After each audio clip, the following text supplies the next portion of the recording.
অনেকেই মনে করেন যে কুসুম গরম পানি বা গরম পানিতে লেবুর রস মিশিয়ে খেলে পরে পেটের চর্বি কেটে যায়। ধারণাটা সম্ভবত এভাবে আসছে যে যেহেতু গরম পানি এবং লেবুর রস আমাদের চর্বি দূর করে, তাহলে এগুলো খেলে পরে হয়তো পেটের চর্বি চলে যাবে। কিন্তু আসলে চর্বি তো আমাদের খাদ্যনালীর মধ্যে থাকে না।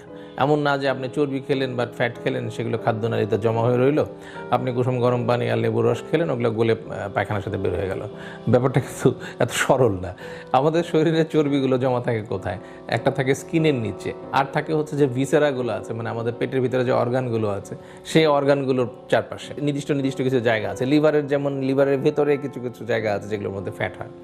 তো এগুলো আসলে এরকম না যে খাদ্য নালীর মধ্যে সে বসে আছে, আপনি গরম পানি খেলেন না, সব ওয়াশ আউট হয়ে গেল। সুতরাং কুসুম গরম পানিতে লেবুর রস খেলে হ্যাঁ আপনি কিছুটা ভিটামিন সি পাবেন, পুষ্টিবিদরা বলে থাকেন কিছু কিছু উপকার আছে, তো সেটুকুই আপনি পাবেন, এর বেশি কিছু পাবেন না।